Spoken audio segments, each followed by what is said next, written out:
Les cuento de mí, voy a compartir mis experiencias y los aprendizajes de los últimos 5 años de práctica, digamos, estos 3 casos son de estos últimos 5 años, a partir de también mis aprendizajes de estos últimos años. Bueno, empiezo y si quieren en cualquier momento me interrumpen. Voy a reservar los últimos 10 minutos para preguntas, para que conversemos, pero en cualquier momento me pueden interrumpir ¿Tienes, para tienes una aclarar. Diga. pregunta? Sí. Te la comento. Bien, Es de diga, sí. Rafael Mascayano. Dice, Sí, llevamos un tiempo automatizando y le interesa mucho saber cómo mejorar. perfecto, buenísimo. Bueno, creo que esto debería ser súper apropiado. Nos pasó lo mismo a nosotros. Llevábamos un tiempo ya cuando empezamos en este proceso y gracias, Rafael, buenísimo. Quizá algo sobre la relación de historias de usuario con temas de pruebas cuando el equipo QA es independiente del desarrollo. Bueno, algo voy a contar de eso, pero poco el de Elisa, pero si después, si queda faltando, me puedes insistir sobre eso hacia el final, ¿sí? Voy a enfocarme un poco en las cosas de automatización, pero en uno de los casos que voy a contar, el equipo de QA era independiente del de desarrollo y hubo ahí algunas experiencias interesantes. Bueno, buenísimo. Vamos a arrancar. Muy agradecido a Rafael y a Elisa por compartir. Te pido, Brenda, entonces que me acompañes con el chat porque yo voy a estar viendo la pantalla, ¿sí? A ver, sí, claro, Tengo yo las te dos comento. ahora. Bien. Bueno, entonces empezamos con la charla. ¿Vamos a grabar o no? ¿Se puede grabar o no? Sí, de hecho ya está grabando. Ya está grabando. Perfecto, perfecto. Bueno, entonces vamos porque... venía grabando de antes. Buenísimo, buenísimo. Sí, Seguimos. Genial. perdón. No, perdón, yo porque no escuché el anuncio me quedé con genial. Bueno, entonces tomamos esto, esta charla, estrategias de pruebas de aceptación para entrega continua, es el fruto de los aprendizajes de estos 5 últimos años que les contaba en 3 proyectos distintos. Esta charla está basada en un trabajo de investigación que escribimos con mis 3 compañeros más, con Ignacio Raguet, con Nicolás Páez y con Mariano Tugnarelli, que, bueno, alguno tal vez se pueda sumar ahora, pero no podían, digamos, no podían garantizar que estuvieran, así que, bueno, avanzo yo y si ellos se suman van a poder contribuir, pero este es el fruto del aprendizaje de nosotros como grupo y de las reflexiones que tuvimos a partir de esas experiencias, ¿no? Uno aprende también conversando sobre lo que experimentó, no solamente viviéndolo. Bueno, muy agradecido a la organización de este evento maravilloso y a los participantes, las participantes por estar hoy, porque sin ustedes no podríamos tener este espacio ni este evento, así que muchísimas gracias. Bueno, avanzo entonces rápido. Lo que vamos a ver hoy es básicamente el contexto de estos 5 años, como lo vemos nosotros y cómo lo percibimos a través de estos 3 casos que vamos a contar, bien en abstracto. En particular, cuáles percibimos en su momento y hoy también como los desafíos de las arquitecturas de pruebas de aceptación para entrega continua u otras prácticas relacionadas. Vamos a ver un poco cuáles son las principales aproximaciones hoy en el mundo de la agilidad, a partir de algunos de los grandes referentes, digamos, del tema. Vamos a contar cuáles fueron las estrategias que utilizamos en esos 3 casos. 2 de estos 3 casos yo estuve involucrado directamente. En uno de ellos mis compañeros estuvieron involucrados, 2 de mis compañeros, pero bueno, yo para el nivel que tenemos acá lo voy a poder contar. Vamos a contar un poco las tácticas asociadas, es decir, cómo se logró que esas arquitecturas tuvieran sus características, con la idea de que ustedes puedan reaprovechar ese conocimiento, y compartir los aprendizajes y las ideas que nos surgieron de esto. Bueno, cuento un poquito el contexto. Vamos a narrar, entonces les decía, 3 casos de implementación. El primer caso duró 4 años, más o menos. El segundo caso, el caso B y el caso C, 11 meses. Esto es una coincidencia, o sea, porque pasó un mes más del caso C, digamos. Cuando escribimos esto eran 10 y 11 meses. No voy a dar detalles de los casos por cuestiones de confidencialidad, pero como digo, son casos de productos reales en la industria. Y bueno, me van a poder hacer preguntas, por supuesto, si tienen dudas. Voy a tratar de dar la mayor cantidad de información precisa sin comprometer a la información confidencial. Bueno, el contexto que le damos a esta presentación es la de la entrega continua. ¿Sí? Entrega continua es la práctica de disponibilizar en producción a demanda todo incremento de producto desarrollado. ¿Sí? Decimos a demanda porque quiere decir puesta en el contexto de la oportunidad de negocio y de la necesidad de negocio, y no simplemente desplegar todo incremento, que eso lo llamamos despliegue continuo, ¿sí? Y es muy importante que tiene algunos requisitos, digamos, muy importantes, en particular una atención a la calidad de punta a punta, foco en la automatización y gestión de la configuración. Por supuesto, de esto podríamos hablar muchísimo más, lo voy a asumir más o menos dado. No voy a hablar para nada de entrega continua aquí, sino del subfoco puntual de pruebas de aceptación automatizadas. Como decía Nacho hace un rato, veo la comunidad bastante consciente del foco necesario en estos temas. Ayer en la charla de Mary Poppendieck aparecía esta necesidad, aparecía esta misma mención a entrega continua. Así que me parece que esto es bastante razonable asumir. Si tienen alguna duda, la vamos aclarando, pero baste decir que es un requisito, digamos, que haya foco en la automatización de pruebas de aceptación para poder hacer entrega continua, y eso nos lleva al foco de nuestros desafíos.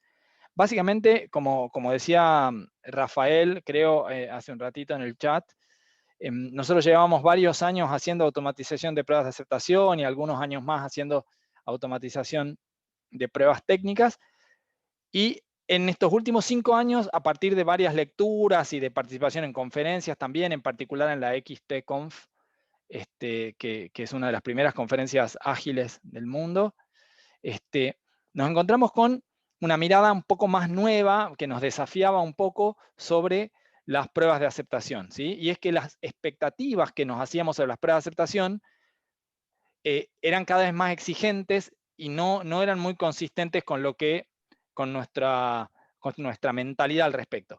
Esas expectativas pasaban por 4 cosas, por lo menos como las vemos nosotros hoy, ¿no? Tenían que ser las pruebas rápidas para dar feedback satisfactorio al equipo de desarrollo y para permitir continuamente estar ejecutándolas. Entonces, muy importante que fueran rápidas. Tenían que ser confiables, es decir, no podían dar falsos negativos o falsos positivos, ¿sí? Si una prueba me dice que la prueba no pasó, ¿no? Es un falso negativo. Y en realidad está todo bien, pero la prueba tuvo un problema y me distrae, me interrumpe, me obliga a un trabajo extra de tratar de identificar el problema, y además va minando la confianza que tengo en las pruebas. Y la confianza en estas pruebas es muy importante, porque las pruebas me dan confianza para liberar a producción. Entonces tenía que ser confiables las pruebas. Y esto era algo más tradicional, pero se empezaba a sentir como más un desafío cuando todas las otras expectativas se suman a la confiabilidad. La tercera, usamos el término significativas, digamos, o significativos, es que ese arnés de pruebas, esa suite de pruebas, o esas pruebas en particular, tienen que darme información suficiente para saber que puedo confiar en que si despliego en producción en esas condiciones, mis usuarios no van a estar descontentos, ¿sí? O descontentas. Entonces, el asunto con algunas pruebas técnicas es que tal vez una prueba unitaria me dice que un pequeño componente funciona bien, pero yo necesito pruebas que me digan que el comportamiento del sistema va a ser el esperado, ¿sí? Entonces ese es el lugar de las pruebas de aceptación. Son pruebas bastante significativas, ¿sí? Me dan información de importancia sobre si puedo confiar o no en el comportamiento del sistema. Y usables es porque vamos a estar interactuando todo el tiempo con las pruebas. Entonces después vamos a hablar un poco más de eso, pero vamos a necesitar que ejecutarlas, interpretarlas, ver los reportes, hacer debugging, sean cosas razonablemente satisfactorias para nosotros. Bueno, entonces, ¿cuáles son las principales aproximaciones a este desafío, o a estos desafíos que, digamos, están más o menos, diría yo, como presentes en el mundo ágil, vienen de los proponentes de la agilidad, ¿sí? Vamos a pasar primero un poco por la aproximación de referencia, de alguna manera, que está en la mente de muchas personas, que es la pirámide de pruebas. Está descrita en un libro de Mike Cohn, de aproximadamente 2000 y algo, o sea, de antes del 2010. Ahora vamos a ver por qué la referencia. Y bueno, la aproximación de la pirámide de pruebas es recomendar muchas pruebas unitarias, la base de la pirámide, y pocas pruebas de UI, con la idea de que las pruebas de UI eran lentas y frágiles, mientras que las unitarias eran rápidas y confiables, ¿sí? Entonces la pirámide de pruebas propone un balance posible de pruebas entre pruebas de aceptación o pruebas de punta a punta, podríamos llamarle a las que tienen interfaz de usuario, UI, y las pruebas unitarias como pruebas rápidas y confiables. Lo que nos parece interesante de este esquema es que es un balance válido, solamente que tiene foco en las pruebas técnicas, o sea, muchas pruebas técnicas y pocas pruebas de punta a punta, ¿sí? A partir de los aprendizajes de estos últimos 5 años, nosotros proponemos una mirada que aprendimos, en particular, esto está basado en las enseñanzas de Aslak Helsoy, que es el creador de Cucumber. Este modelito lo armamos nosotros, pero viene en parte de lo que aprendimos de él en un taller hace muchos años, en 2018, en la XPConf. Ahora vamos a volver sobre los aportes de Aslak, pero lo que quería mostrar acá es lo siguiente. Miren cómo abajo está un modelo más tradicional de pruebas técnicas unitarias a la izquierda y de integración a la derecha, ¿sí? La idea de las unitarias es que prueban uno o pocos componentes aislados. Las pruebas de integración prueban un conjunto mediano o grande de componentes de forma integrada. Ahora, lo que tienen las pruebas de unitarias, ¿sí? Que si lo miran un poquito más arriba, es que son más bien más rápidas, más confiables y menos significativas. Esto traía yo como mirada, ¿no? Esta es la mirada. Y en cambio, las pruebas más macro, las pruebas más grandes que integran muchos componentes, son más lentas, más frágiles y más significativas. Entonces, perdemos en rapidez y en confiabilidad, pero ganamos en significatividad. Entonces, la idea que propone Aslak Helsoy, y que es un poco el marco para pensar esto que traemos, es: necesitamos un balance, ¿sí? Que está representado por este degradé acá arriba, que es entre micropruebas, que son pruebas muy, muy rápidas, muy en memoria, qué sé yo, pero de aceptación, y ahora vamos a hacer la distinción, y las macropruebas, que son las pruebas un poco más lentas, tal vez un poco más frágiles, pero con más significado, que nos dan más información para confiar, ¿sí? Pero esas pruebas por ahí incluyen entrada-salida, incluyen la UI, tienen otros, digamos, otros esfuerzos que hacer las pruebas. Ahora, ¿cuál es la diferencia central entre estos dos tipos de pruebas?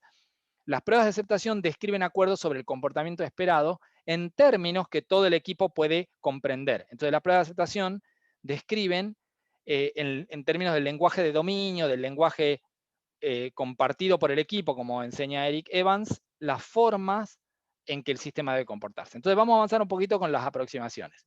La primera aproximación que nosotros tomamos como referencia es la arquitectura hexagonal de Alistair Cockburn, que Alistair, por suerte, tenemos la gran bendición de que esté participando en esta conferencia. Es un gran referente de la comunidad.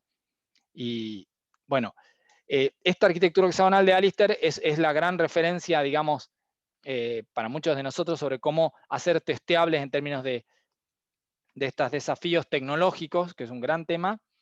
Bueno, también se llama Ports and Adapters, ¿sí? Promueve la testeabilidad y tiene foco en testear solamente el dominio. Ahí tiene una referencia al sitio de Alistair para ver el post actualizado. De hecho, hace un par de semanas Alistair hizo una actualización ahí sobre el texto del post original, que era un poco confuso. A partir del feedback de la traducción que hizo Juan Manuel Garrido, muy buena traducción que hizo al español y que le dio feedback a Alistair, ahora está ahí actualizada. Bueno, la siguiente aproximación, que le llamamos TDD, de afuera hacia adentro, esto le pedí permiso a Steve Freeman para ver si era válido llamarle de afuera hacia adentro al estilo que describe un poco su libro, y me escribió, me dijo que le parecía razonable. Básicamente, este libro es un libro central para mí, para las personas que estén interesadas en hacer desarrollo guiado por pruebas de comportamiento, por pruebas de aceptación. Es un libro para mí maravilloso en toda la línea, en cómo está escrito por Steve Freeman y Nat Price. Pero básicamente la central cuestión de este libro es que la aproximación de afuera hacia adentro es: las pruebas de aceptación se plantean primero y se hacen de punta a punta, es decir, abarcan todo el scope del sistema. Eso va a ser un tema clave, vamos a volver sobre eso. Y se complementa con pruebas técnicas, hay una cuestión de afinidad tecnológica, después lo vamos a charlar.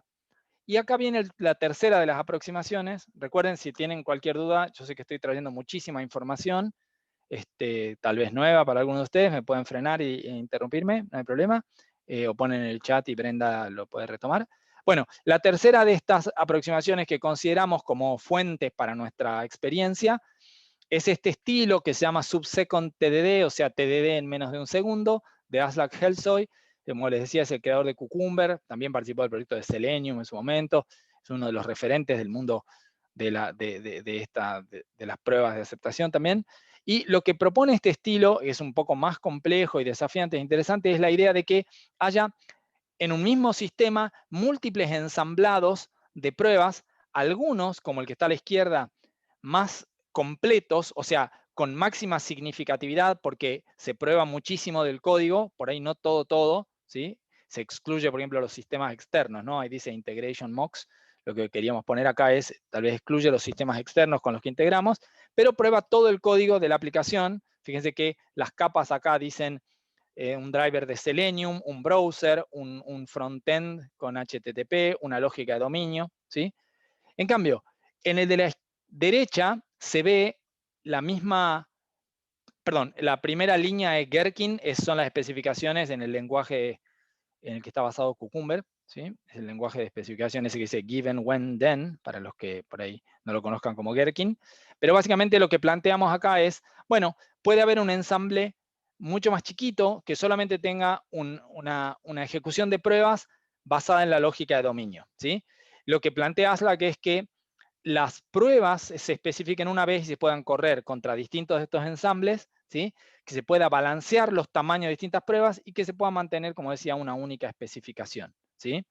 Esto lo paso a vuelo de pájaro, digamos, por supuesto hay cosas para leer y charlas, videos para ver después. Vamos a enfocarnos ahora en cómo esto nos influenció a nosotros y cuáles son las estrategias que tomamos en cada uno de los 3 casos que voy a contar, ¿sí? Voy a tratar de describirlos lo más precisamente posible. Bueno, básicamente el caso A, este slide presenta su estrategia, hay mucho más para hacer. Como les decía, estamos presentando un trabajo mucho más detallado sobre esto en una revista científica. Si esto se aprueba, probablemente en unos meses haya también más material para leer de esto. Pero bueno, por ahora lo que tenemos es esto. El caso A era una migración de un proyecto de banca de empresas. Las pruebas de aceptación se hicieron siguiendo el estilo de TDD de afuera hacia adentro, de Steve Freeman y Nat Price, con esta idea de pruebas de aceptación de punta a punta, incluyendo frontend y backend. Inicialmente incluían incluso el core bancario, es decir, las pruebas llegaban al punto de crear cuentas y validar que, digamos, si se hacía una transferencia, el saldo hubiera cambiado en el core del banco, ¿sí? Después ese alcance se fue achicando para hacer más razonable la performance y la confiabilidad de las pruebas. Se usó Selenium como driver, es decir, se guiaban las pruebas desde un navegador para que fueran muy significativas y resultaban, por lo tanto, lentas pero significativas, ¿sí? El equipo hacía entrega continua y tenía una gran disciplina de sostener estas pruebas, tenía alta cobertura, o sea, alrededor del 80%. Esto es un número de referencia, no tengo el detalle hoy. Y estaban complementadas por pruebas técnicas, ¿sí? Por bastantes pruebas técnicas. Después vamos a ver, ¿sí? Lo interesante es que a lo largo de este tiempo se sostuvo la práctica de mantener esta cobertura de pruebas y eso permitió mantener la dinámica de entrega continua durante muchísimo tiempo a medida que creció el equipo. Vamos a ver ahora el caso, acá hay algunos experimentos, perdón, antes de pasar al caso B, vamos a ver algunos experimentos que hicimos, como tuvimos este desafío de lidiar con la lentitud de las pruebas, lo que fue pasando es que hicimos muchas mejoras al tiempo de ejecución de esas pruebas y en algún momento hicimos además algunos experimentos muy innovadores, no optimizaciones nada más, sino experimentos de cambiar la arquitectura para mejorar la suite de pruebas. Lo que hay acá son algunos ejemplos de cómo hicimos cambios. Por ejemplo, las pruebas estas se ejecutaban en código Java, pero el frontend estaba escrito en JavaScript. Al principio estaba todo en Java y después se migró al frontend a JavaScript al poco tiempo, pero las pruebas quedaron en Java. Con las pruebas en Java, nosotros teníamos en promedio, en las pruebas con las que hicimos el experimento, que eran un par de pruebas, teníamos 10 segundos de tiempo de ejecución. Cuando pasamos a ejecutar las pruebas en JavaScript, es decir, migramos el código de automatización, las especificaciones eran las mismas, pero el código de automatización lo migramos a JavaScript y lo corrimos en el mismo navegador, corríamos las pruebas que corría la aplicación, pasamos a que duraran medio segundo más o menos, es decir, 20 veces mejoró la performance, ¿sí? Lo pueden ver ahí en estos experimentos. Y es interesante ver que cuando probamos de correr las pruebas directamente contra el dominio Java, simplemente usando los objetos en memoria, de todas maneras las pruebas eran muy lentas. O sea, eran, digamos, un poco más lentas correr solo el dominio Java que correr con JavaScript todo el frontend y el backend. Eso es muy interesante.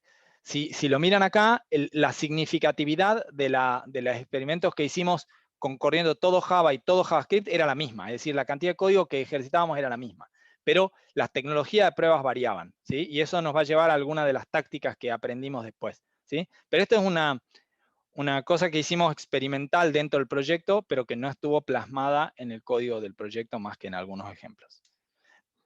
Bueno, la estrategia del caso B era un proyecto de banca de individuos distinto, tuvo otra arquitectura de aplicación. En este caso, la arquitectura de aplicación estaba basada en una arquitectura de micro frontends, entonces cada módulo era bastante pequeño. Eso tuvo mucho impacto, ahora vamos a ver en la estrategia de pruebas. Bueno, las pruebas de aceptación también eran de punta a punta, frontend más backend, como en el caso anterior, seguían la misma aproximación, estilo TDD de afuera hacia adentro. ¿Sí? No toda, aclaro una aclaración por la duda, no todas las pruebas acá para nada se hicieron haciendo TDD, es una práctica muy desafiante TDD, y en este y en el otro proyecto también costó bastante sostenerla, algunos miembros de los equipos las hacían, algunos no. Pero bueno, vuelvo al foco. De nuevo eran pruebas lentas pero significativas, la cobertura era baja, acá, ahora vamos a ver el número, acá me quedó borroso, ahora lo vemos, pero la cobertura era bastante baja de pruebas de aceptación. Ahora estaba complementada fuertemente por pruebas técnicas, hacían continuous delivery también, hacían entrega continua, y como decía, los módulos del sistema eran chiquitos, entonces había una lógica de mucha independencia entre los módulos, ¿sí? Y eso permitía tener mucha confianza aunque la cobertura no fuera tan alta. Bueno, y la estrategia del caso C, el caso de C es un editor web, básicamente tenía el gran foco en las pruebas de aceptación de frontend, por el dominio, digamos. Pruebas de aceptación de backend también tiene separadas, ¿sí? Los drivers en esta aproximación eran en memoria, eran un driver de objetos, es decir, los tests instanciaban objetos de la aplicación y ejecutaban la aplicación desde ahí, pero no tenían, digamos, no corría en un navegador, no simulaba completamente la intervención del usuario. Había muy poquitas pruebas de esas abandonadas. Se agregó después una pseudo UI, o sea, un pseudo layer de UI que tenía las interacciones de usuario, pero no tenía toda la experiencia de render. Y lo que en esta estrategia se primó y fue muy interesante es que las pruebas eran muy rápidas y bastante significativas, es decir, permitían describir bastante el dominio y testear el código, aunque estaban limitadas al frontend, como decía. Y la cobertura fue media, el 50%, este era un caso de un producto preexistente a la que se le fue agregando cobertura. Sin embargo, en muy poco tiempo, en estos meses que decíamos, fue creciendo mucho su cobertura, digamos de 0 o casi 0 a este 50%. Diego, hay una Sí, pregunta de diga. Nicolás. Sí, Comenta que en el caso B, si sí. bien la cobertura de pruebas de aceptación era baja, la cobertura de pruebas técnicas era muy alta, Era arriba muy del alta. 85. Gracias, Nicolás. Sí, ahí va a llegar a eso, gracias. Bueno, ahí está mi amigo Nicolás ayudándome. Gracias, estimado. Qué bueno que pueda estar acá. Bueno, buenísimo, así es, sí. Confirmo. Bien, gracias. Bueno, entonces ahí retomamos la comparativa esta, tomando lo que decía Nico ahí, ¿sí? Que es interesante. En esta tabla hay mucha información, pero se muestra es la cantidad de pruebas, por ahí pocas pruebas, como decíamos recién en el caso B, de aceptación, pero muchas pruebas técnicas, fíjense acá, 413 contra 10, ¿sí? Entonces, y a su vez, esta experiencia de pruebas muy rápidas en las pruebas de Angular, pruebas un poco más lentas en la punta a punta. Algunos detalles acá interesantes. En el caso C es un ejemplo claro de homogeneidad tecnológica, en cambio en los casos A y B teníamos más heterogeneidad tecnológica, ¿sí? Angular y Netcore en el caso B, y Ember.js y Java en el caso A.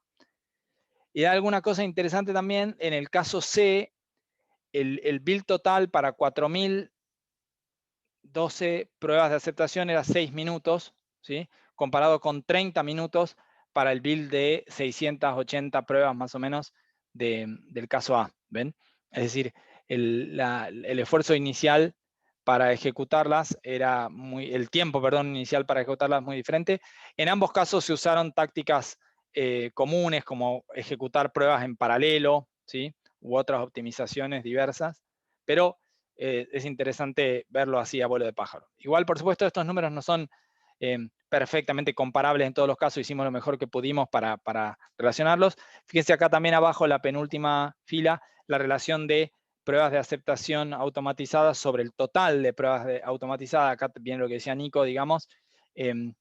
Por ejemplo, pruebas en el caso B muy bajito, digamos 1.3%, en el caso C 97%, o sea, mucho más foco en pruebas de aceptación en el caso C, y un intermedio en el caso A, más parecido tal vez a lo que podríamos imaginar como la pirámide de pruebas, ¿sí?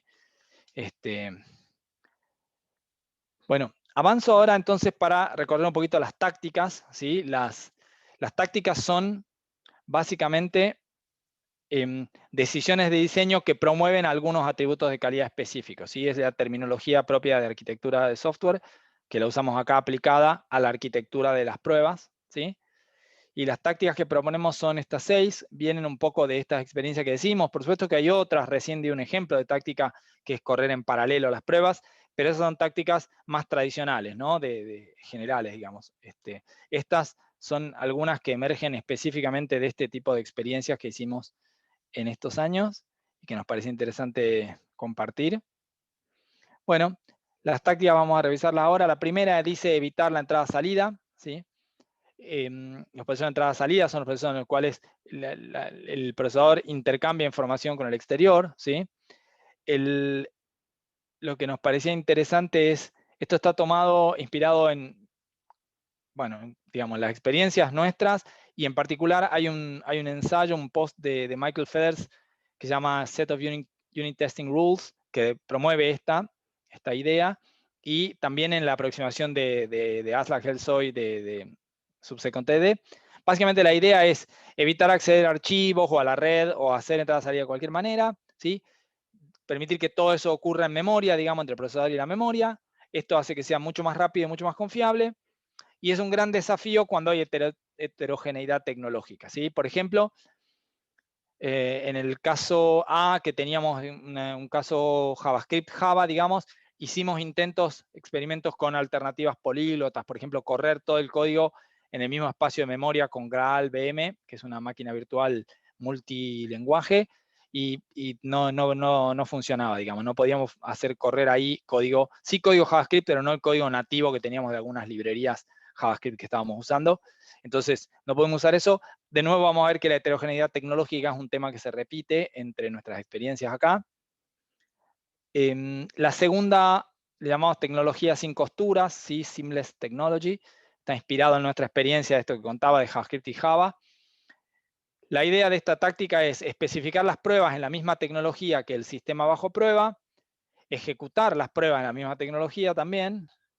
Esto permite simplificar los procesos y las herramientas, permite optimizar el tiempo de ejecución, o sea, cuánto tarda en ejecutar, aumenta la confiabilidad porque hay menos puntos de falla, y facilita la usabilidad, por ejemplo, porque no sé, manejar esto en un único entorno de desarrollo es más fácil, o hacer debugging es más fácil, o bueno, no hay que conocer tantas tecnologías distintas para poder participar en el desarrollo del proyecto, ¿sí?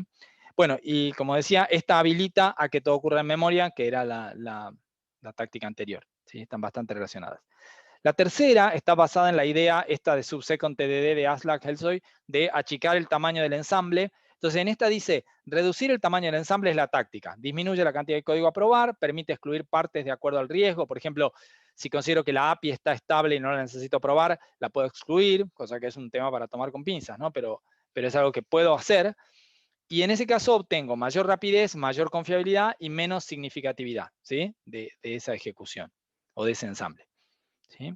La recíproca es aumentar el tamaño del ensamble, naturalmente. Dice, aumenta la cantidad de código a probar, permite incluir partes, por ejemplo, porque no quiero que se me escape, ¿no? Hace muchos años con Nico estábamos en un proyecto juntos y él me decía, ocurre un error y nuestras pruebas no la atrapaban. Y me dice, bueno, necesitamos una prueba del flujo del usuario a nivel de interfaz de usuario, porque digamos, este error no lo atraparon nuestras pruebas, ¿sí? Ese tipo de riesgos es el que uno tiene en cuenta cuando hace estas cosas. Entonces dice, bueno, es un poco menos rápido, un poco menos confiable, pero esa prueba me va a cubrir, ¿no? Va a representar ese escenario donde puedo tener un problema. Entonces es más significativo, ¿sí? La tercera de este grupo es la de ensamble flexible. Lo que propone un ensamble flexible es usar indirección o algún otro mecanismo para poder variar entre prueba y prueba qué cantidad de código, qué ensamble es el que se usa para ejecutar esa prueba. Incluso se puede correr alguna prueba en un momento, por ejemplo, en un momento del día en un ensamble y en otro momento del día en otro. Ninguno de los proyectos que hemos contado realmente usa esta aproximación. Lo intentaron algunos compañeros en otro proyecto más, pero ellos no lograron, digamos, llevarlo a cabo. Efectivamente, no les resultó muy efectivo. Nosotros hemos hecho pruebas, pero no tenemos una experiencia de implementación real de punta a punta de esto, digamos. Permite buscar más fácil el punto medio, ¿no? El justo medio de, digamos, ni muy frágiles, ni muy lenta, pero tampoco muy insignificantes, aunque sean rápidas, digamos, ¿no? Entonces, este balance entre rápido, confiable, significativo, ¿sí? Y esto trae un desafío de mayor complejidad. Como mínimo hay una indirección más, tiene que haber adaptadores que permitan enganchar la misma ejecución de pruebas con distintos ensambles, ¿sí? Así que hay alguna complejidad. Esto hace un par de años en el Ágiles presentamos esta propuesta, hicimos un tallercito sobre este modelo, está muy interesante, podemos hacer alguno por ahí en otro momento, pero bueno, no vamos a meternos ahora en detalle. Y la última es la de sincronización oportuna.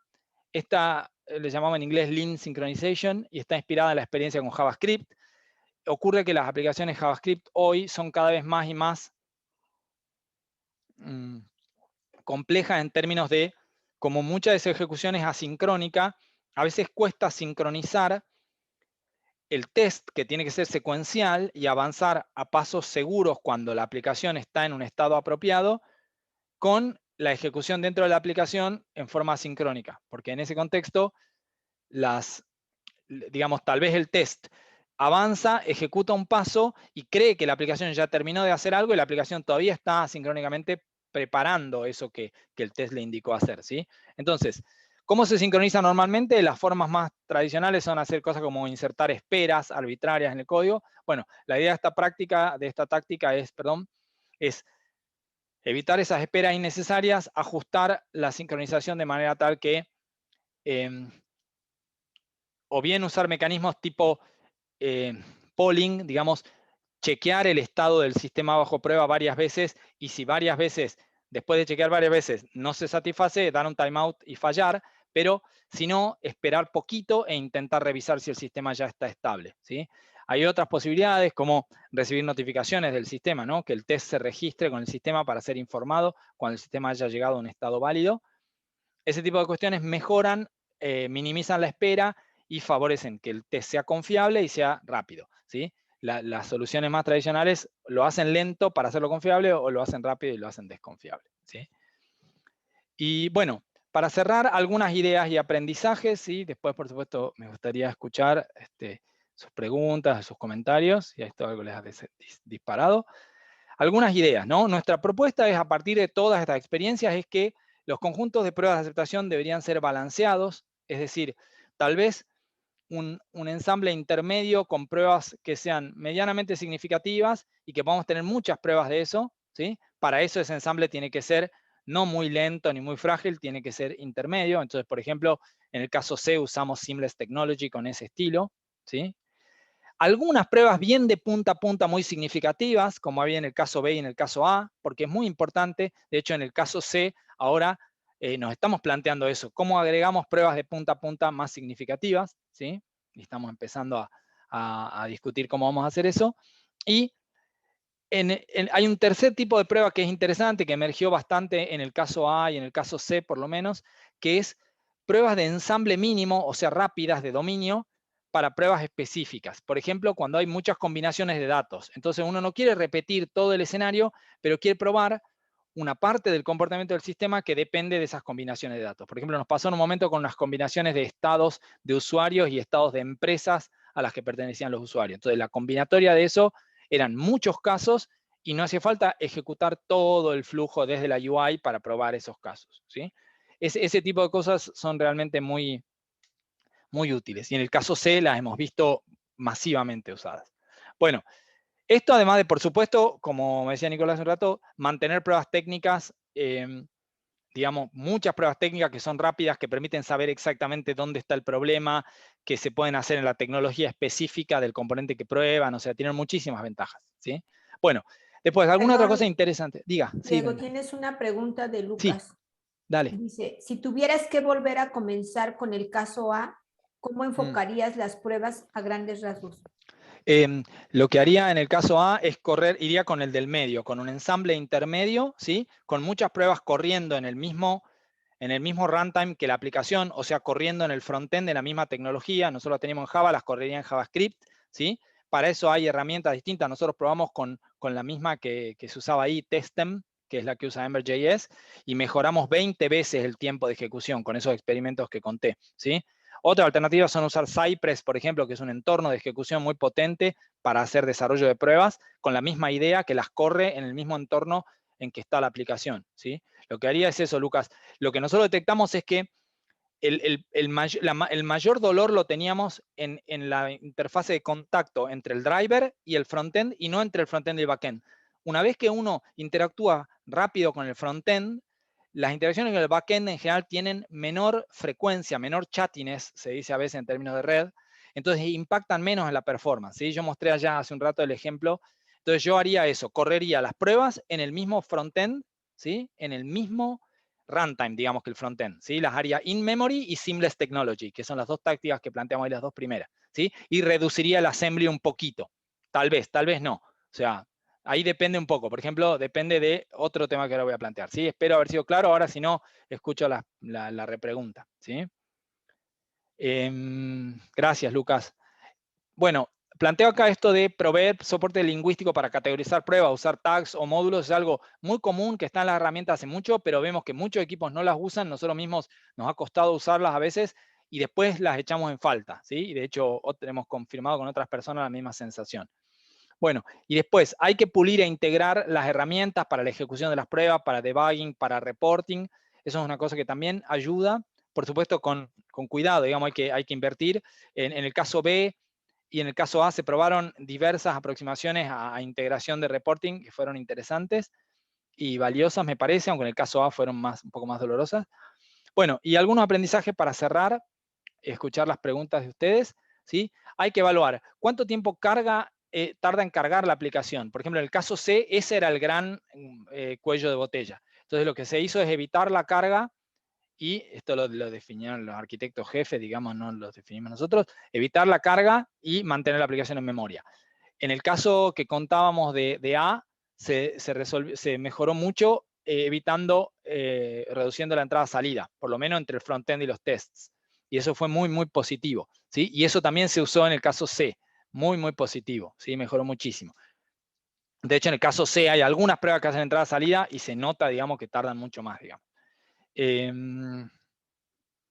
Bueno, reducir la heterogeneidad tecnológica, ¿no? Esto que nos quedó, Java, JavaScript, Java, como ese sándwich de JavaScript, fue pésimo, digamos. En su momento parecía una buena idea, porque cuando migramos el frontend de Java a JavaScript, fue genial ya contar con pruebas para ver que la migración había funcionado. Pero deberíamos haber migrado la tecnología de las pruebas por un tema de performance y, como conté, de experiencia. Bueno, cuidar la confiabilidad, esto estamos sufriendo bastante. Lo sufrimos en todas, diría. No, en el caso A y en el C. En el B no, porque justamente había mucho más foco en pruebas confiables y rápidas técnicas, pero en el A y en el C hubo bastante desafío de confiabilidad, se trabajó mucho en eso. Bueno, hacer las pruebas primero sin duda es desafiante, pero facilita mucho que esta arquitectura y el proceso funcione. Si se puede, conviene reducir el tamaño del producto. La aproximación ahí de que se usa en el caso B de microfrontends, microservicios, es muy potente porque como los módulos son independientes, vos corres las pruebas de tu módulo. No estás muy preocupado porque los otros módulos no tienen impacto en digamos, los otros micro, ¿no? Los otros microproductos no tienen impacto en el tuyo. Bueno, cierro ya porque nos quedan 5 minutos. Hay algunos temas de balance entre black box y white box, ¿no? Entre pruebas de caja negra y pruebas de caja blanca. Y hay en el medio algunas herramientas como Detox, que están proponiendo aproximaciones tipo Greybox o Cypress también, que se meten un poco, digamos, se arriman a la implementación para optimizar la ejecución y la experiencia de desarrollo, que está muy interesante. bueno, preferí herramientas propias, tipo, probemos con las herramientas que el framework trae para probar en vez de usar herramientas ajenas, eso disminuye la heterogeneidad tecnológica. Preferí herramientas de prueba de tecnologías que minimicen la fricción, decía, por ejemplo, objetos en memoria o drivers de UI que sean locales, ¿no? Como conté en el mismo browser. Y bueno, y sin duda que los que saben de la arquitectura de la aplicación tienen que participar de la automatización.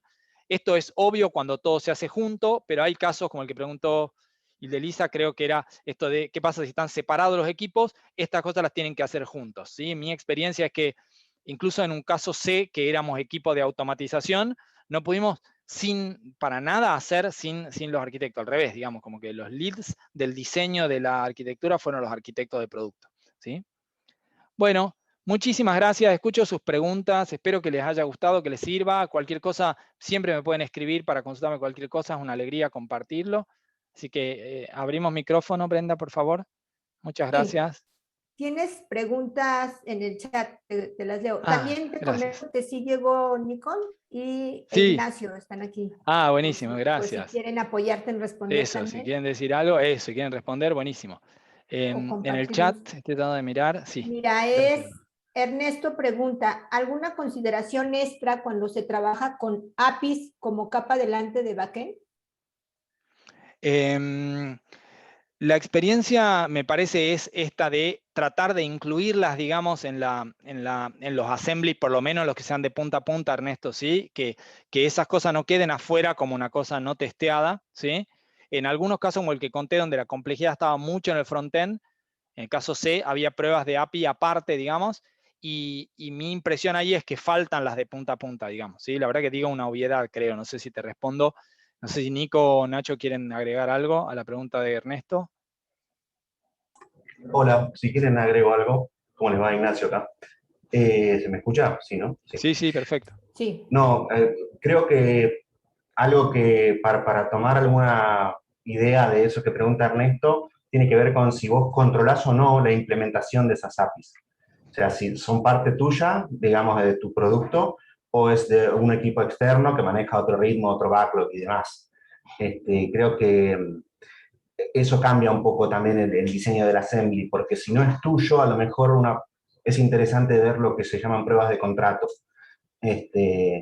como para tener en cuenta de esta cosa de que son integraciones externas de algo que vos no controlás y que potencialmente puede variar fuera de tu scope, digamos.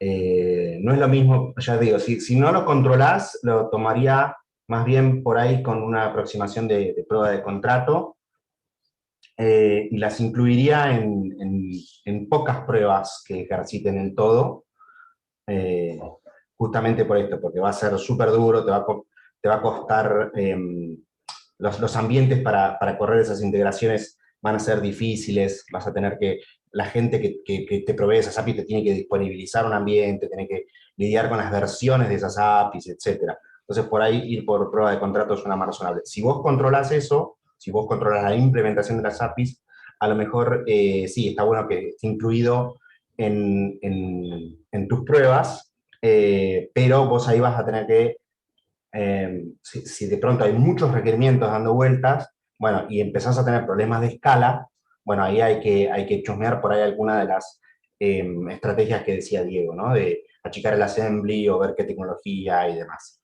Pero creo que empezaría por distinguir si están en tu control o no. Buenísimo, Nacho. Gracias. Perdón, avancemos. Estamos en 44.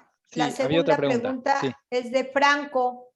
Comenta que de toda la bibliografía citada, ¿por dónde recomiendas iniciar a alguien que se está adentrando a la TDD, a la CI y hexagonal?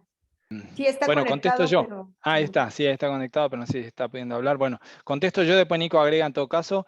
Yo diría que la aproximación de referencia para mí sería el libro de Steve Freeman y Nat Price, en este sentido de que es una mirada sobre todo esto junto que justamente pone Franco ahí. A su vez me parece que es medio de base, digamos, para ver esta cuestión de cómo lidiar con lo tecnológico y cómo, y digamos, sin haber mirado eso es muy difícil adentrarse para mí en la idea de subsecond, digamos, algo lo más complejo de la propuesta de Aslak. Lo de hexagonal es un post de Alistair que está ahí el link, es el post original modificado por él a lo largo del tiempo, como decía, hace un par de semanas lo volvió a modificar un poquitito, una frase. Así que eso es fácil de leer ahí, está muy claro, ¿sí? Pero yo miraría de fondo para meterse en esta línea el libro de Freeman y Price, digamos. Por supuesto el libro de Beck, digamos, ¿no? De Test Driven Development by Example, pero en esta aproximación de afuera hacia adentro, Beck de hecho le encargó a Freeman y Price que escribieran este libro, digamos, y el prólogo es de él, y él dice, yo aprendí leyendo, viendo cómo trabaja esta gente, digamos, así que la verdad que si el creador de TD dice que vale la pena leerlo, vale la pena, pero sin duda que vale el libro de Beck, digamos, para entender TD de base, ¿sí? Perdón, En no sé si... español es muy bueno el libro de Carlos Ble también, que buenísimo, está en sí. español y es muy bueno para empezar con TD. Buenísimo, Nacho. Gracias. ¿Algo más? No sé si hay alguna otra pregunta o comentario. Estamos en tiempo cumplido, entiendo, Brenda. Sí, estamos en tiempo. No, ya no hay preguntas en el chat. Si Bueno, alguien quiere abrir su micrófono y hacer la última pregunta.